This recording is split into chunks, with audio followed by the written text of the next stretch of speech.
Welcome to Connected, Automated, Electric, a podcast series brought to you by the National Electric Vehicle Consortium. You will hear experts from industry, agencies, and academia describe the broad spectrum of technologies that comprise the EV sector with a particular focus on preparing the skilled technical workforce. These technicians work in all of the EV sectors, including manufacturing, operations, system installation, and charging infrastructure. I'm your host, Mike Lisecki, and let me remind you that the opinions expressed do not necessarily reflect the views of our sponsor, the National Science Foundation. Our guest today is Max Baumhefner. He works to make our nation's cars, trucks, and buses zero-emission vehicles. He focuses on electrifying the transportation sector in a manner that also accelerates the transition to smarter, more affordable electric grid powered by renewable resources. Max holds a bachelor's degree in history from Pomona College and a JD from UC Berkeley. Welcome, Max. It's just a pleasure to have you here. You're the Director, EV Infrastructure, Climate and Energy at the National Resources Defense Council. Max, tell us a bit about that council, and then a bit about yourself. Thanks, Mike, for having me. So NRDC is maybe the most important environmental group you may not have ever heard of. And we've been around for 50 plus years, helped craft some of the nation's foundational environmental laws like the Clean Air Act and Clean Water Act. It started off with a bunch of smart, dedicated lawyers who saw what the law could do to advance civil rights in this nation, and at a moment in which we desperately needed to launch the environmental movement, use some of their legal skills in that vein, but quickly expanded to encompass scientists and others to really kind of round out our advocacy and policy tool set. I happen to work in a team that's populated by a bunch of engineers, and I'm happy to not just be surrounded by a bunch of other attorneys, even though I am still one myself. And we work on essentially every environmental and public health issue that matters domestically and some internationally. And I focus on what is the single biggest source of climate and air quality pollution in this country, which is vehicle tailpipes, and trying to zero out tailpipe pollution largely by powering those vehicles with increasingly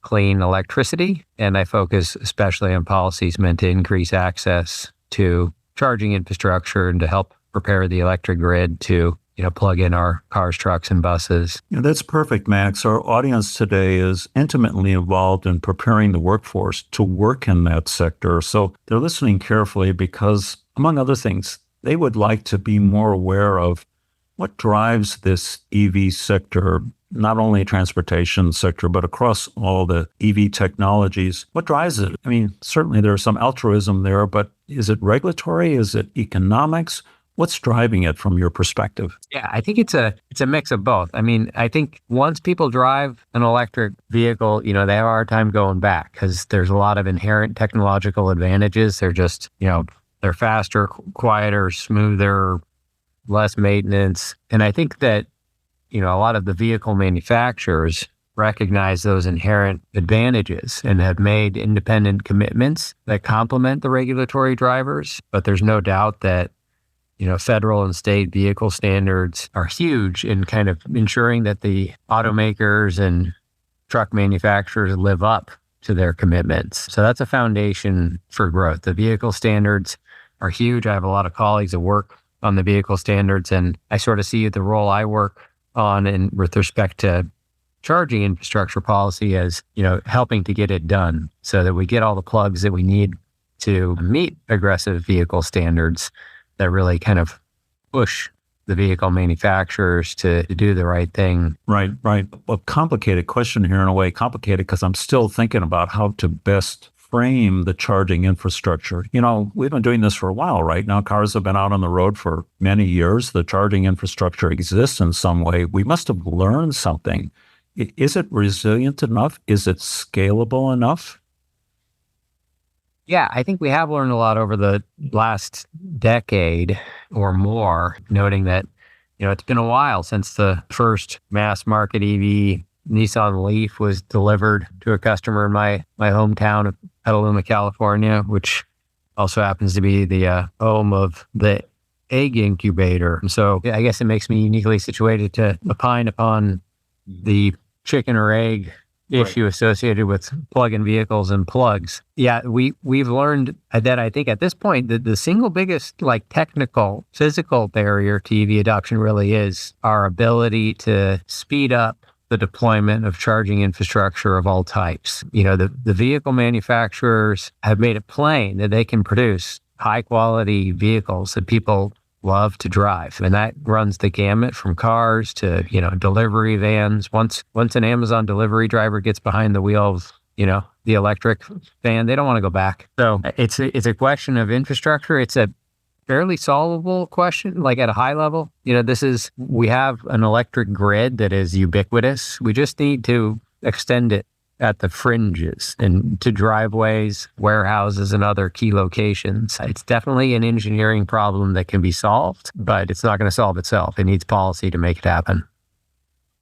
You just remind me of something, Max. I was looking at a map of charging infrastructure locations broadly across the U.S., and it wouldn't surprise you that there's a lot in California and Florida and Arizona where I live and other places, but there are parts of the country where it's pretty blank. So I guess that's the challenge, isn't it? It is. I think just to level set, we should recall though that, 80% of charging needs can generally be met at home. And that's a huge advantage that EVs have relative to gas cars, like the fact that you just don't have to go to the gas station and you can do most of your refueling at home, regardless of where you live in the country, and fill up on reliably cheaper and cleaner fuel.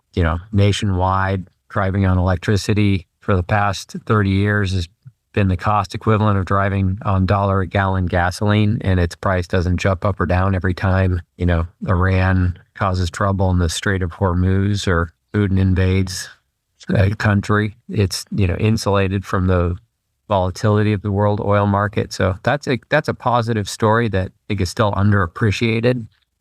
But, you do need to do the occasional long distance trip on which you need a robust public charging network. And, the pace of charging infrastructure deployment is rapidly accelerating with the support of billions of dollars of federal grant programs and more recently federal tax credits that will provide significant support for that, along with significant investments by states and electric utilities and automakers and private charging companies. So it's happening, but it's not quite happening as fast as we need it to keep up with the potential for consumer demand for the vehicles themselves. Right. Max, let me follow up on that. I was reading a recent blog post of yours just in January 2024 about a new policy to boost access to EV charging. I'm not sure our audience, that's pretty new. I'm not sure all of us know much about that. Can you give us a sense of what that policy is or that initiative? Yeah. So the Inflation Reduction Act extended federal tax credits to support the installation of charging infrastructure, defraying about a third of the cost, up to $1,000 for individuals in their homes or up to $100,000 at commercial charging locations. But it limited eligibility to those tax credits to census tracts that were either low income or not urban. But the law didn't define what not urban meant. So it was up to Treasury Department and the Internal Revenue Service to figure that out and help provide guidance to taxpayers, which they recently did. And they defined not urban in a common sense and inclusive manner to ensure that people who lived in rural census tracts or blocks that comprise census tracts wouldn't be denied access unduly just because they happen to live next to people who live in urban census blocks. And there's typically 100 or so blocks in any given tract. So they said, we're not going to call it an urban census tract if any more than 10% of the blocks in that tract are rural. And that was a protective means to ensure that millions of Americans were not unduly denied access to those tax credits. And as a result, they're widely available throughout the U.S. And we anticipate that they should provide, tens of billions of dollars of extra federal support to help defray the costs of installing charging infrastructure, both in homes and in commercial locations. You got me thinking there, Max. I looked into installing, a charging setup at our home here, and the quotes came in, well, I guess they're around $1,200. It might have been 14, something like that. And this incentive that you're talking about potentially reduces, or as a tax credit, up to 1,000 of that. That's not bad. That's gonna change. That's gonna help me do it. It really would. Yes, I think it's up about a third of the cost, up to 1,000. So knock a third off, if I'm not mistaken. Good. But yeah, it's significant support, and that's oftentimes the cost of installing at home are significantly cheaper than that. It really kind of depends on where your driveway is, what your how much capacity you have in the existing panel. But just to make this not seem like it's some kind of foreign thing, like typically for a pure battery electric car, which these days have around 300 electric miles of range on it or more, you want to install so-called level 2 charging station that uses an outlet akin to what your electric dryer uses, a 240 volt outlet. So it's basically like installing another electric appliance in your home. It's not something that is rocket science, but you do want to use a licensed electrician, which gets us to your questions about what jobs are out there. I mean, and there's quite a bit there. Well, speaking of those jobs, I mean, as I mentioned, our listeners are often involved at technical and community colleges in preparing workforce. Are there opportunities there for the workforce? Sure, there's the electrical side, but there's probably other opportunities as well. What do you see from your perspective? Yeah, well, I really focus on the infrastructure side, so I won't speak to the job opportunities in the automotive sector or in the battery manufacturing or recycling or EV charger assembly portion. So those are significant opportunities as well. But there's a lot of jobs in installing and maintaining charging equipment, everything from the home installations we were just talking about up to really big high powered charging stations for public applications that are, really drawing significant amounts of power to get people back onto the road in about the time that, it takes to go get a coffee and use the restroom and get back out there, or for heavy duty trucks, even higher power requirements, which that type of equipment, requires a different skill set than your home installation and has different implications for the power grid too, which, by and large, there's a heck of a lot of spare capacity in our electric grid that we can take advantage of. And it means that we can really bring in a lot of new revenue into the electric system, well in excess of associated costs, and put downward pressure on electric rates, the benefit of all utility customers, because most charging can happen when there's lots of spare capacity on the grid, especially overnight when people are sleeping. But there are, especially high-powered charging stations in public locations that will also necessitate some upgrades to the electric grid and in knowable locations along major travel corridors and for heavy duty commercial vehicles near ports and warehouses. And those grid upgrades are also going to be a major source of construction and electrical work. And that's all, pretty highly skilled, generally highly paid work. And that's a good opportunity for more good jobs in this country. Max, from your knowledge, positions like those, will they need to be certified before they can work on those systems? The reason I'm asking is, again, in our colleges, they're looking more and more into embedding certifications into education programs. Do you have any thoughts or perspectives there?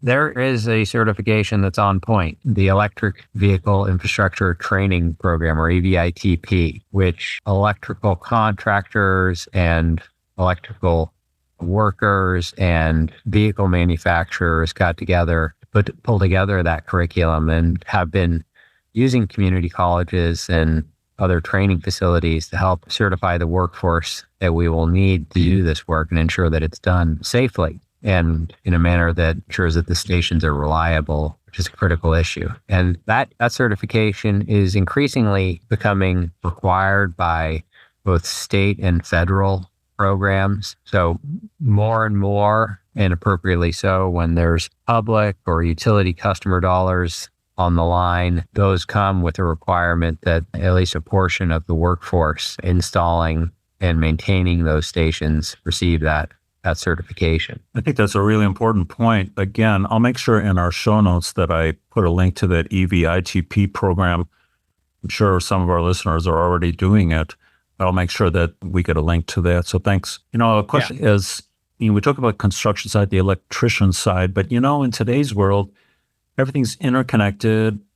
Are there potential skills needed by the workforce when it comes to connecting things? Do they worry about cybersecurity issues? If they don't, I suppose they should. What about that side? Let's call it the IT side of this world. What do you see there? Yeah, I don't pretend to understand that side as well, but I do know that there are opportunities that are more in that sort of white collar vein. And there was a recent report done by the International Council on Clean Transportation and IBEW, the International Brotherhood of Electrical Workers, that estimates that a level of EV adoption that's consistent with soon to be finalized federal vehicle standards could result in a level of vehicle and charger deployment that would create around 160,000 jobs. And they break those down to include things like software maintenance and cybersecurity, which is not an insignificant portion of the total jobs numbers, but they also break down by, public charging versus lower power workplace charging, multifamily homes, single family homes, as well as for medium and heavy duty vehicles.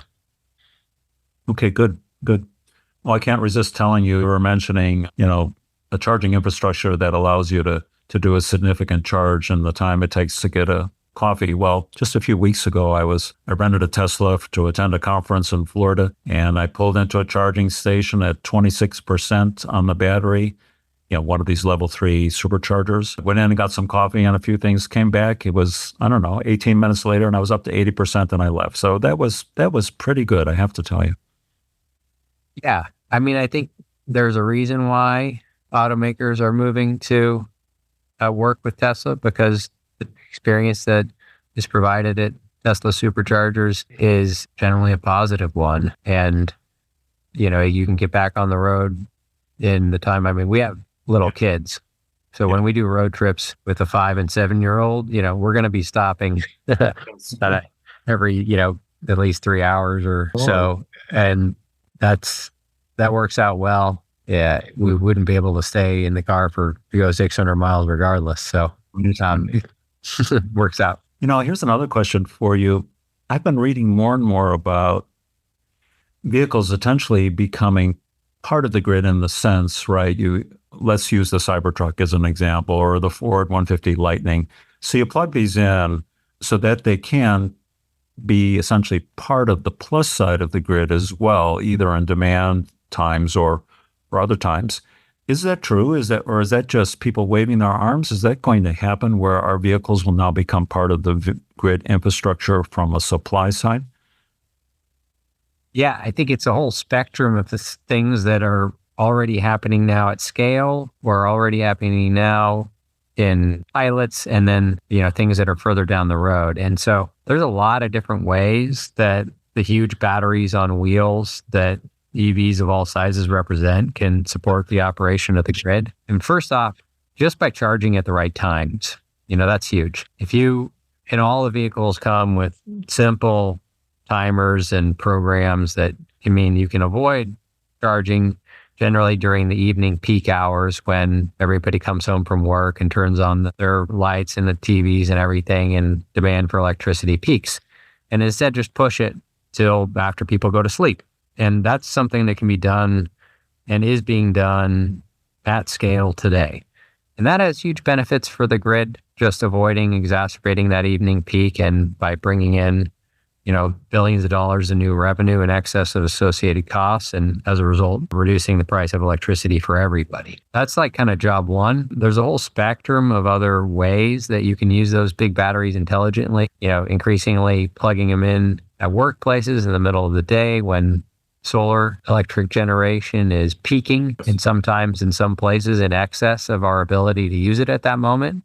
and causing some grid operators to have to spill it, which is, that's a real shame because that's, some of the cleanest electricity there is. So having charging stations at workplaces where cars are parked when the sun is shining can help soak up that extra solar. And then if you move to, using the electricity that's stored in those big batteries to support the grid, first off, it doesn't necessarily have to mean that you're exporting electricity back to the grid. Like if there's a time when there's a power outage, which is, pretty rare, but looms large in our collective imagination. If you have a vehicle like the Ford F-150 or, Rivian or some of these other vehicles that have 120 volt outlets that can power multiple appliances, like you can ride that out.